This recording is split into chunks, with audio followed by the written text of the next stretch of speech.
Hello, happy summer. I'm Starlight, and excuse me, my skin might be all blotchy from sunblock. We went and celebrated.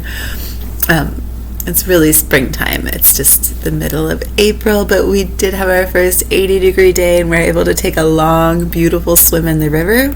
So we're celebrating summer, and so my skin is blotchy is because there still might be some sunblock on there after a long swim with the fishes and the turtles and the otters and the beavers and the snakes. So I came to talk to you about something I've been curious about and wondering about for a long time. So if you don't know me, first, I'm Starlight. I turn 46 years young this month, and so as I'm nearly 50, I have some things to say about vitality and health.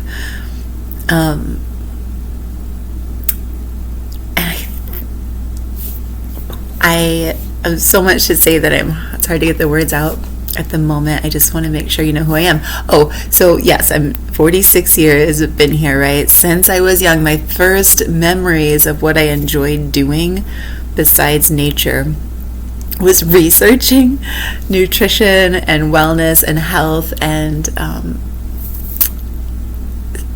I was seeking a way to end suffering on this planet.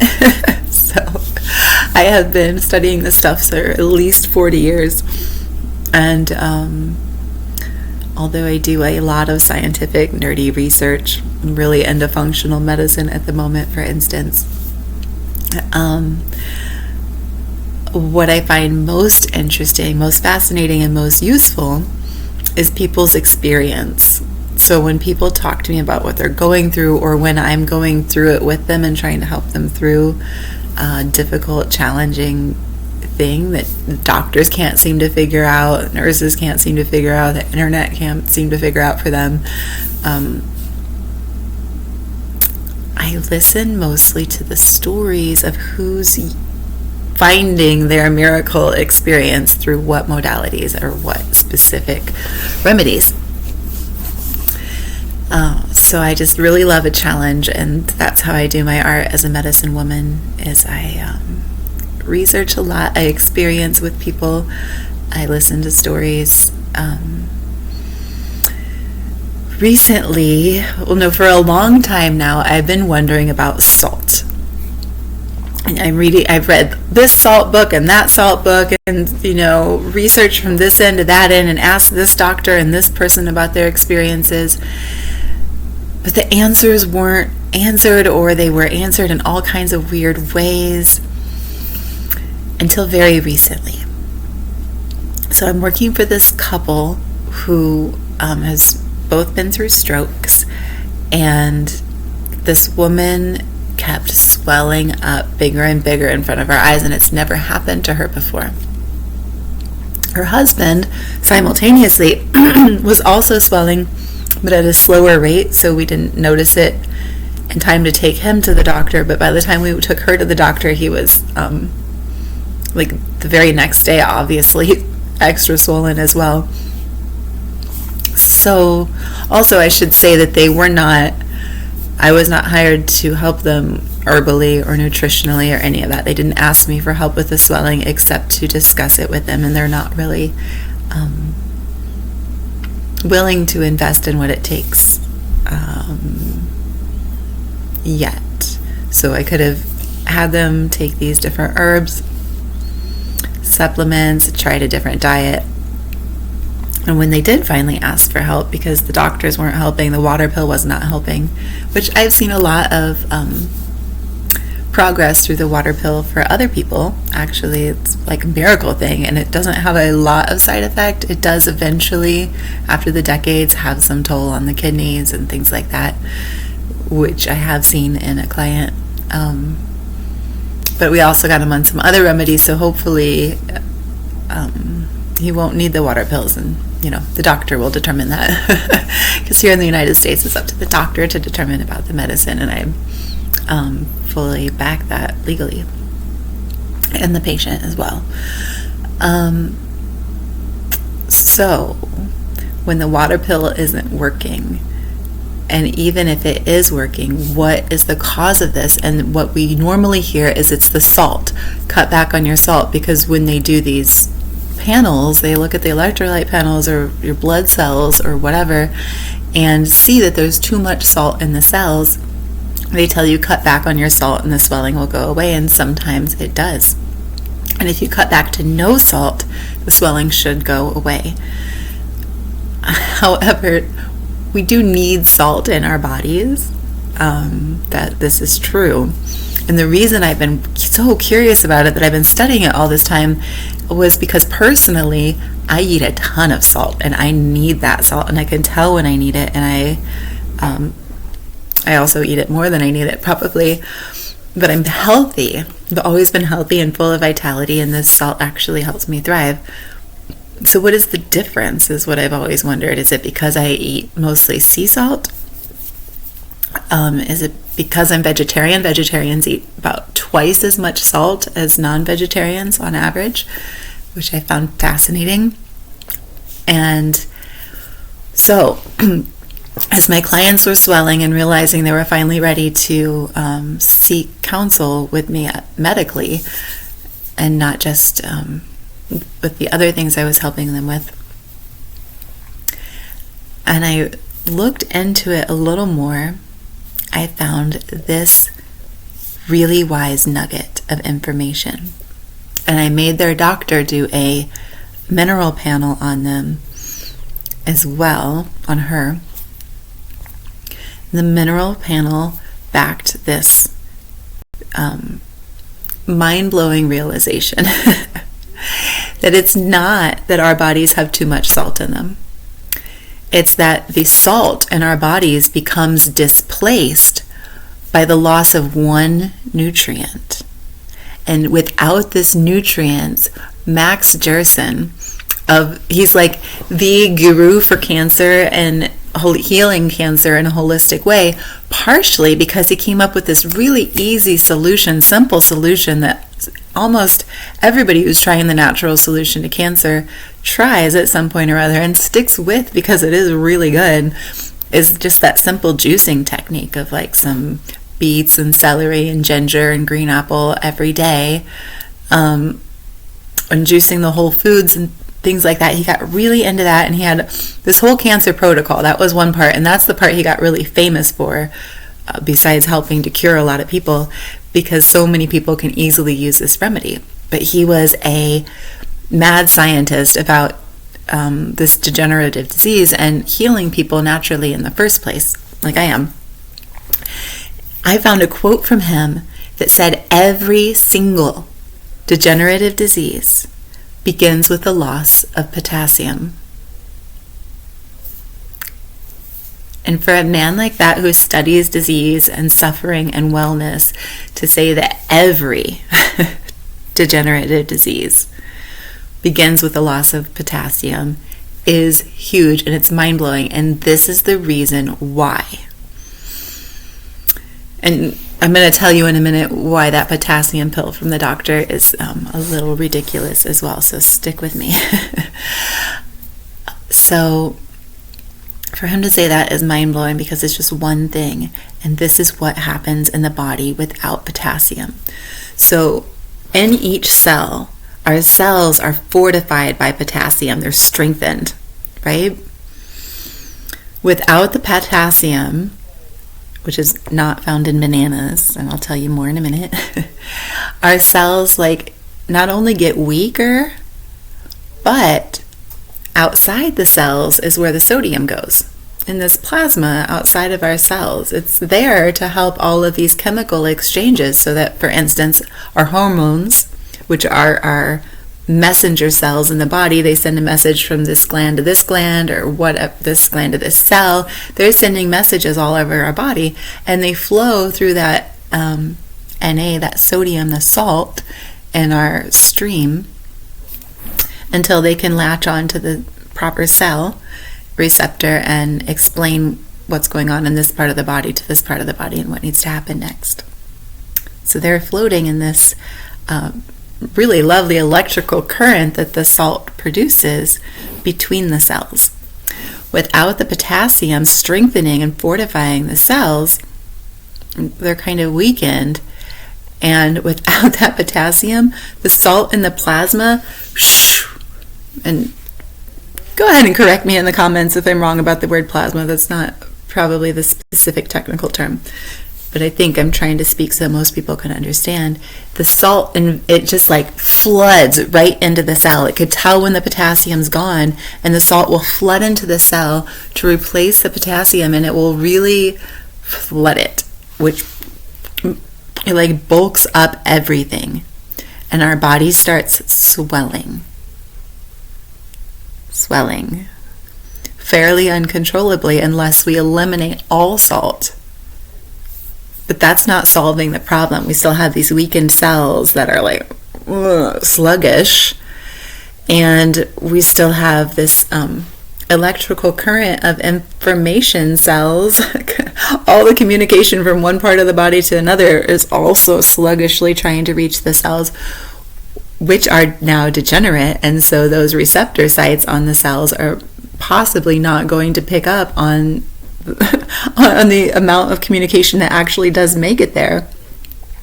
So the whole body starts to get more sluggish, more aged.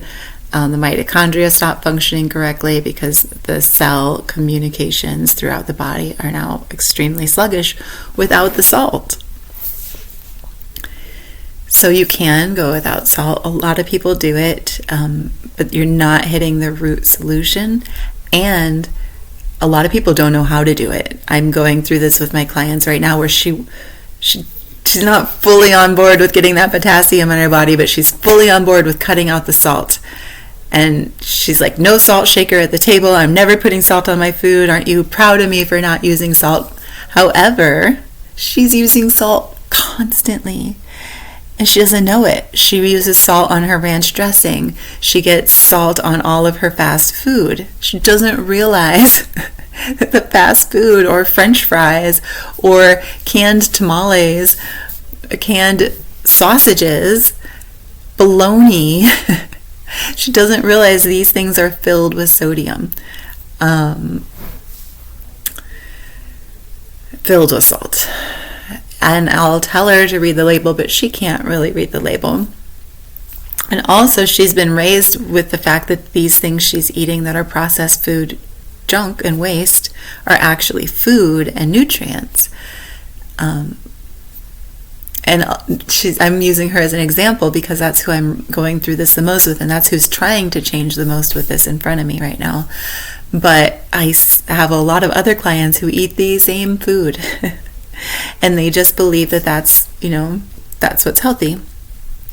Pig's feet, olives, pizzas, because it's not just sugar. And this is a woman who's cured herself of diabetes by stopping eating so much sugar. So she has changed her diet before.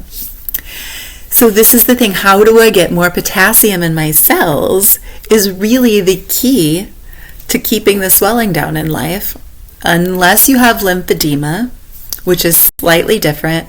But even with lymphedema, you still need to fortify the cells. And even if it's like a cardiovascular heart issue, you still need to fortify the cells with potassium. You might also need to take something like hibiscus and hawthorn, or a cholesterol pill, or whatever your doctor says to take. But the potassium is super important. So here's the thing. Most of us are supposed to get 4,000 to 5,000 units of potassium a day. I can't remember what the units are, if they're grams or milligrams or what, but let's say 5,000.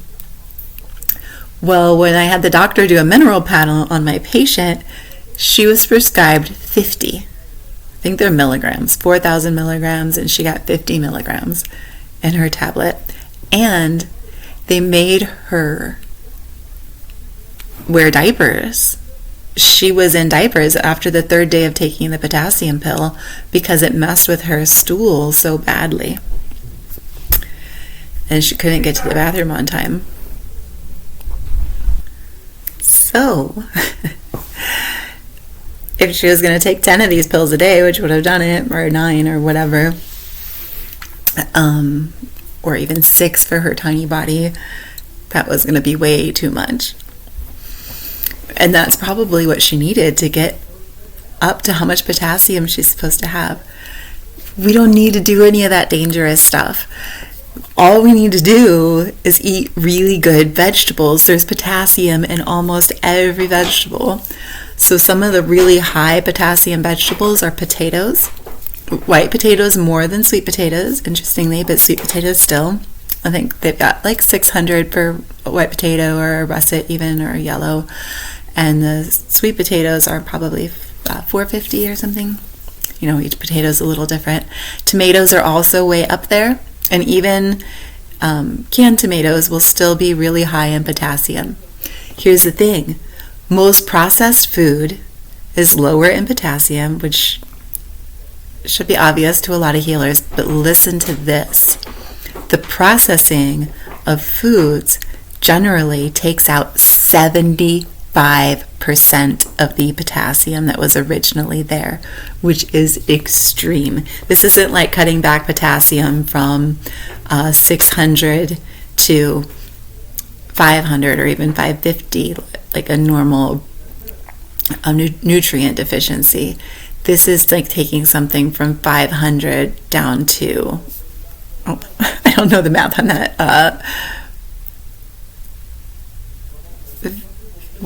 50. Sorry, I'm not in the process of doing math. I know it seems like easy math. Somebody do it down there for me in the comments. But it's a severe reduction. So if you have 100 milligrams of potassium in the first place, it would take it down to 25 milligrams of potassium in the first place. So what is that? 25 times 5 is 125, from 500 milligrams of potassium to 125 milligrams of potassium. And you're going to need to get 4,500 a day. So you would have to eat 3 times more food, which an elderly body can't handle. It's too much food for them to eat. But if you can fortify the cells with really healthy food, like real foods, whole foods, you could juice these things. You could make a salad every day. But also, while you're fortifying your body with these foods, if you've already gone too far and you got edema, you're swollen, your arms are getting huge, and it's water weight, you're feeling logged down and bogged down, you have to stop the salt at the same time, just to make the process happen faster. It is difficult to transition to a whole foods diet if you've never done it before. It is difficult to transition to a whole foods diet if you can't drive to the store. But it's not impossible. In fact, it can be easy. You just have to get used to it, and you have to be dedicated. This woman that's our example today, she's dedicated to no salt on the table, which is great. Her arm swelling went down, but her husband's feet are still so swollen, he can't feel them. And they're very heavy, and that might be a slightly separate issue that has to do with his heart or his kidneys or something else, but or lymphedema. However, the potassium is still going to help him once they understand how to get it done. There can be other issues, like she doesn't have any teeth, so in order to eat a piece of celery, it's got to be cut a certain way, and that means it's got to be processed soon, but she doesn't have much use of her hands. For instance, some people can't cut the vegetables, some people can't cook the vegetables, some people can't this or that. However, they do make things really easy. There's, for instance, broccoli and Brussels sprouts that can just be microwaved in the microwave. They do need to come out of those plastic bags and containers. Never microwave plastic. That messes with your hormones so bad.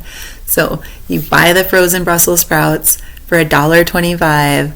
You put them in a ceramic or a glass bowl, boil them, microwave them. Either way, it's just fine. Don't stand in front of the microwave while it's on, and it's going to be okay with your food.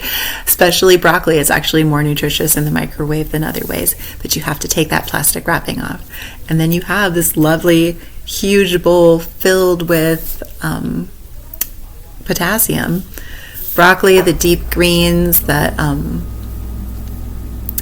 Brussels sprouts, those things are very high in potassium as well. Why not bananas? Let's talk about that. So the fruits are not as high in potassium at all as the vegetables. Let's just start there. Bananas are said to be high in potassium because, I think because it's in the peel. But they do have some potassium. However, people who are having trouble with salt and swelling also have trouble digesting bananas, and they still need a whole bunch of other superfoods in them for the day in order to get their potassium. And if there's a banana clogging up their whole digestive system, they're not going to be hungry for those other 10 vegetables that they need a day. Now, some people might think, oh my God, 10 vegetables, that's a huge thing every day. But it doesn't have to be. You can get a lot of those vegetables in a juicer or in something like borscht or a salad or a soup. Don't normally recommend a soup with that one, but a salad or a borscht or something where you chop things up really small, or spaghetti sauce. Now you want to read the labels on those things. The spaghetti sauce is processed food when you buy it, so there's not a lot of potassium in there, but if you get one with no sodium, the potassium is at least at 6% usually, which that's helpful. But if you make your own, where you put the tomatoes on the stove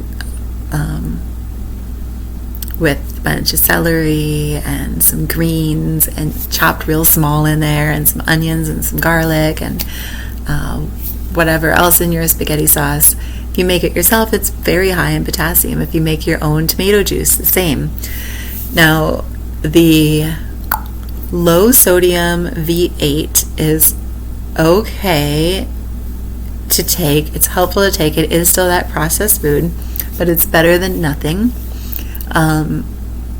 We added a bunch of pepper and some cayenne, although I think sriracha might have been a better idea, and a bunch of onion and garlic powder, not the salts. There's a garlic salt and there's a garlic powder. The garlic salt has salt.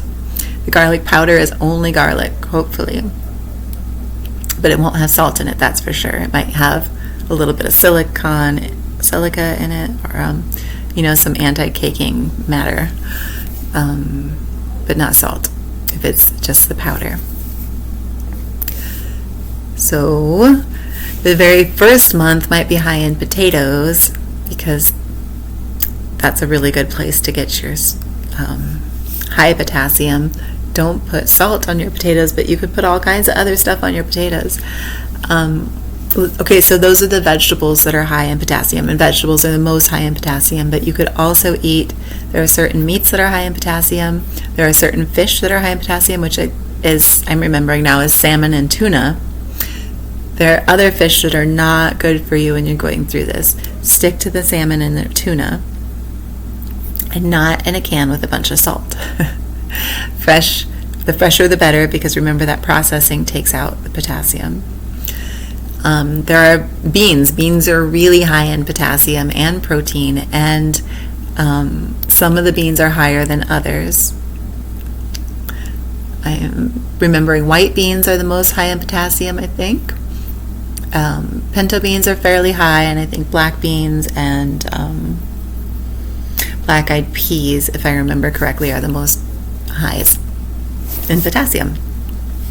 So the first month you need to really push it down your system, and then it becomes easier, and your body heals a little bit, so it's not so hard to get potassium in the future once you recognize what it is that your body needs at this stage in its aging process to stay healthy longer.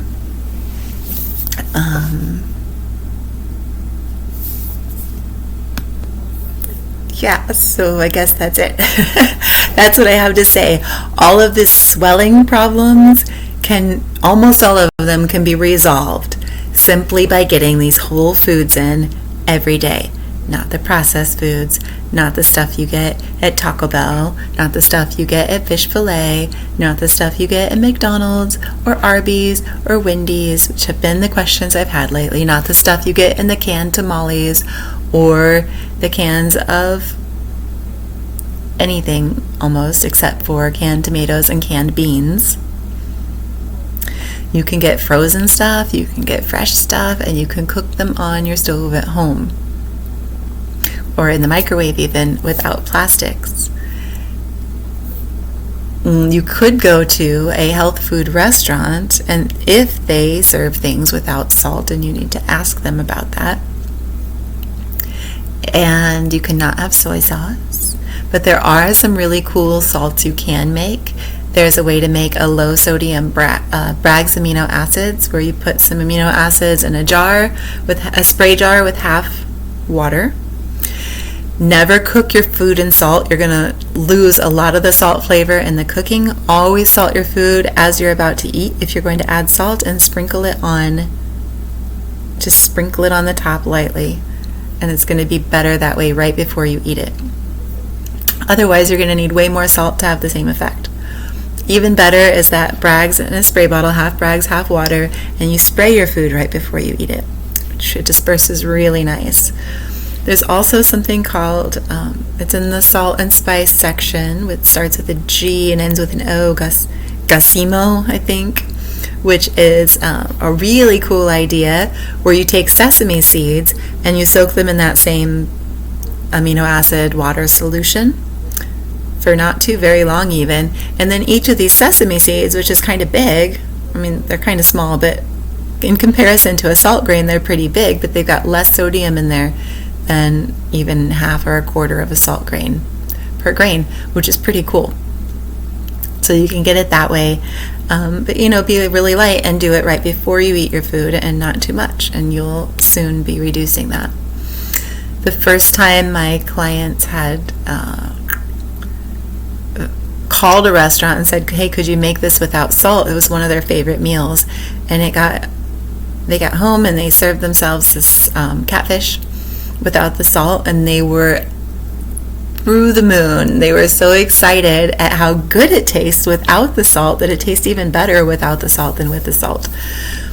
As a salt addict or a salt fiend or whatever you call somebody who eats ridiculous amounts of salt a day,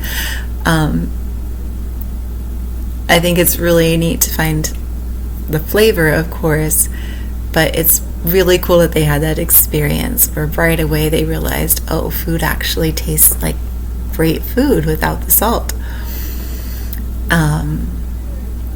So that's what I wanted to tell you, that if you've been struggling with the swelling and struggling with not eating salt, the real root cause is that you don't have any potassium left in your cells. And when you do put the potassium in your cells, it's not like okay, potassium, now I'm almost healthy. The potassium spits the salt back out of its cells real fast, just takes back over, which is really neat of our bodies. It's really cool about potassium, and I feel so excited that I finally have this answer I've been wanting to gift people for a long time now. And I've gotten to the edge of that journey, and now I can share it with you. And it's so simple for something people struggle with so much. Sorry, you're seeing my slim hair now. So I hope that you're all really excited to put potassium in your body right now. It's, like I said, we're celebrating the beginning of summer, which is a great time to stop our winter habits and trade out our eating habits for something a little bit wiser. And it's so much fun because there are greens growing right now. You can go and eat outside. The tomatoes will be filling our garden soon. You can be planting your potatoes and excited for the harvest. So I hope you're excited to go help people that are struggling near you, and even yourself, with this new information. Give it a month, you'll see a huge shift. Give it 2 months and you'll see a ridiculous shift in your own self and your eating habits.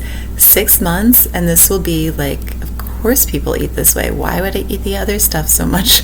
I can't believe I ate the other stuff so much. You're going to feel better, be able to move better. You'll be able to think better. Be better.